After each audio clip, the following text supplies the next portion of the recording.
já mostrou que gosta de jogo amanhã grande. É Galo e Flamengo, vale vaga nas quartas de final da Copa do Brasil.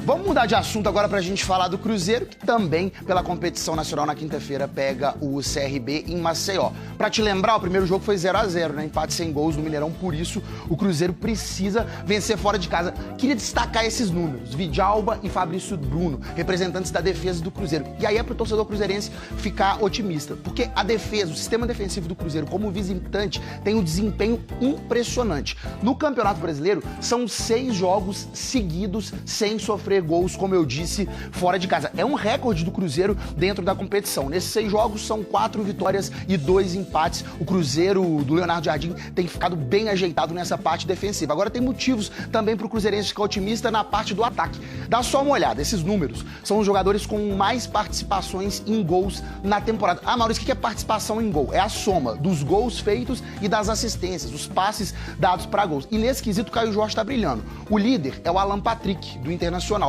Ele tem 24 participações em 29 jogos. E aí, em segundo lugar, vem o KJ, faço o K imediatamente, com 20 participações em 25 jogos. Repare que na terceira posição está o Arrascaeta.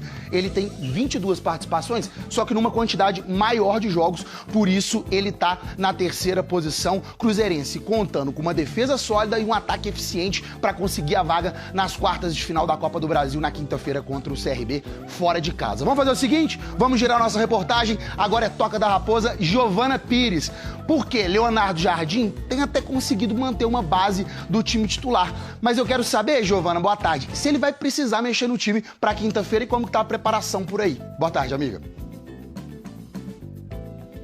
Tá bem tranquilo, viu, para essa partida, Maurício. Muito boa tarde para você, para todo mundo que acompanha a gente aqui no Globo Esporte. Já vou falar sobre essa questão do time do técnico Leonardo Jardim. Antes de destacar que o Cruzeiro treinou agora pela manhã, hoje de normal, reapresentação aqui na Toca da Raposa 2, porque ontem teve folga, depois da vitória por 2-0 em cima do Botafogo, jogo importante pelo Brasileirão. Agora falando sobre essa questão do time. O técnico Leonardo Jardim não tem nenhum novo desfalque para essa partida contra o CRB da próxima quinta-feira, jogando pela Copa do Brasil, jogo decisivo, valendo vaga nas quartas de final da competição. Não tem nenhum novo jogador que vai cumprir suspensão nessa rodada e também não tem nenhum novo jogador no departamento médico. Só continuam no departamento médico do Cruzeiro o João Marcelo, que está recuperando aí da lesão no joelho já há mais tempo, e também o Fagner, que foi justamente na semana passada, no jogo de ida contra o CRB no Mineirão, que acabou sofrendo uma fratura na perna. Esse, então, lateral direito do Cruzeiro, continua no departamento médico, é a baixa mais recente, digamos assim, da equipe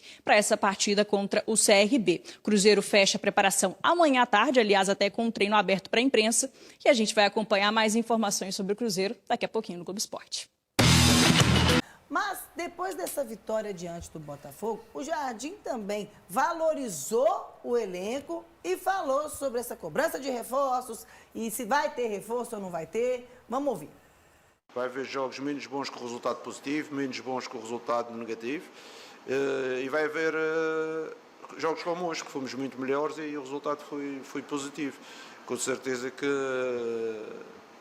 para a torcida e para a forma como se vive no Brasil, que de uma semana para a outra passa-se do céu para o inferno, isso para mim não é bem assim. Eu acredito que já vos disse, eu acredito no processo, no trabalho, na entrega destes jogadores, no projeto do clube. E não acredito que há 2 dias atrás a gente precisava de 50 reforços e hoje a malta já vai dizer a equipa jogou bem, os que entraram bem.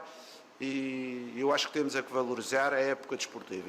Neste momento estamos com média de mais de 2 pontos, acho eu, no campeonato e tem sido uma média muito boa. E nós queremos continuar para ver se conseguimos no próximo jogo acabar com 40 pontos na primeira volta, que eu acho que era um marco importante. São planos, né, que o Jardim faz aí, mas vamos falar um pouco sobre essa condição também dos reforços. Tem muita gente que me para. Eu estava, por exemplo, tocando no final de semana com a minha banda e aí, geralmente, o pessoal vem tirar uma foto e aproveita, de repente, e fala assim, aí, notícia, informação sobre contratação, o Pedrinho não vai investir.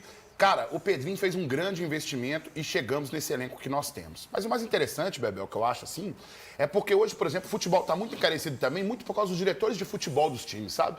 Porque o empresário sabe que o jogador não vale X e aí ele pede 3X. Aí o diretor de futebol chega e oferece 5X.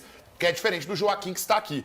Tanto que teve uma matéria que foi o seguinte, o Cruzeiro estava de olho num jogador que estava dentro do mercado mexicano e ofereceu e falaram que esse time riu da proposta do Cruzeiro.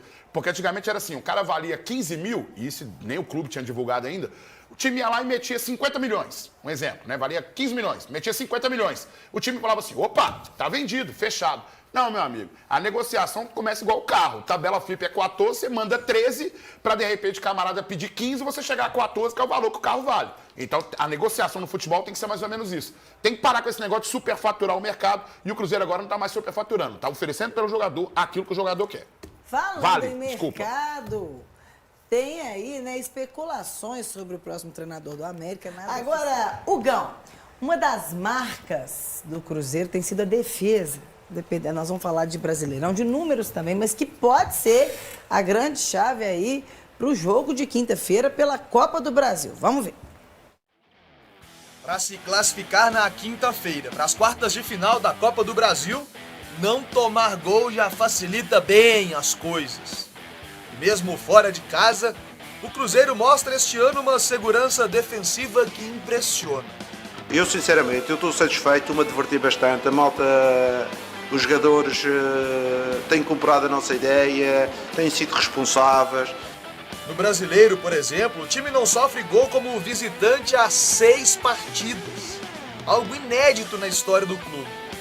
O último gol sofrido longe de BH foi no dia 20 de abril, para o Bragantino, na derrota por 1-0.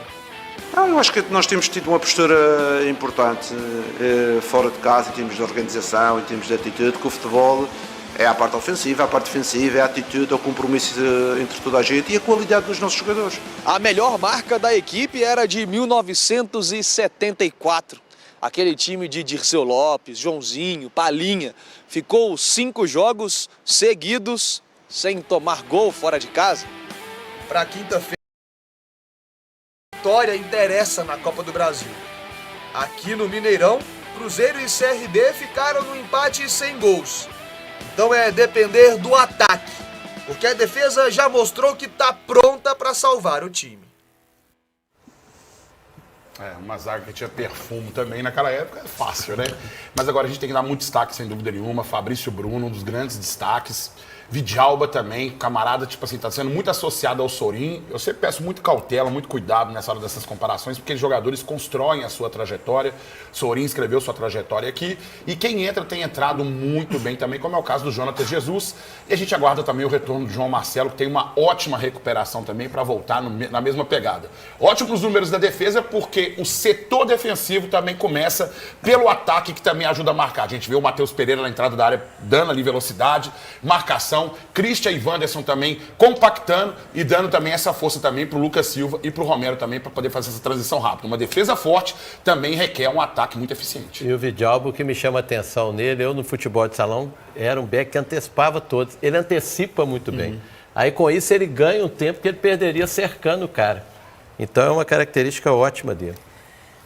Bem pela Copa do Brasil, só que no jogo do Cruzeiro, um pênalti não dado no Caio Jorge. Esse é preciso sempre analisar onde foi o contato, né? E foi nas costas, o que seria falta, na minha opinião. É diferente você ter a disputa na lateral do corpo, que seria disputa por espaço. A bola está à frente do Caio Jorge, ele leva um tranco nas costas, onde ele não consegue chutar. Eu entendo como penalidade, mas o árbitro de vídeo acho que não recomendou. A árbitra estava muito longe do lance, não foi recomendada a revisão e o pênalti não foi marcado. Cara, e concordando com a Nadine, percebe só que ele vai bater pro gol. No momento que ele vai bater pro gol, ele sofre a carga e ele tem que colocar, ao invés de chutar, ele tem que colocar o pé dele para ele poder fazer o impulso para não tocar o goleiro. Confirmando que realmente ele foi empurrado mesmo. A chance dele era aquela lá, ele vai bater pro gol. E aí ele sofre a carga, e aí nesse momento que ele sofre a carga, tem que colocar o outro pé para pular por cima do goleiro. Porque senão ele acaba machucando, ia acabar se machucando e machucando também o goleiro nesse sentido. Pênalti que não foi marcado. E não é tranco, porque foi no meio das costas. Exato. Né? Se tivesse meio de lado, ainda podia justificar. Não, o cara ainda faz a carga assim com o braço. Assim. A Edna foi muito mal nessa partida pros dois lados, tanto pro Cruzeiro quanto pro CRB. Mas aí um lance capital, um pênalti, mais pênaltis foram convertidos do que errados. Aí realmente o Cruzeiro prejudicado, mas cobrei do Cruzeiro uma condição de, como é que fala? De resultado. tá? Tirei a responsabilidade da Edna nesse sentido, mas o Cruzeiro precisava ter uma performance melhor diante do CRB. Mas a Edna está muito longe dos lances e parece que não está muito bem preparada. E ela marcou, né, Nadine, um pênalti que depois não foi pênalti, né, na mesma partida. Daí sim o árbitro de vídeo recomendou a revisão, ela desmarcou, né?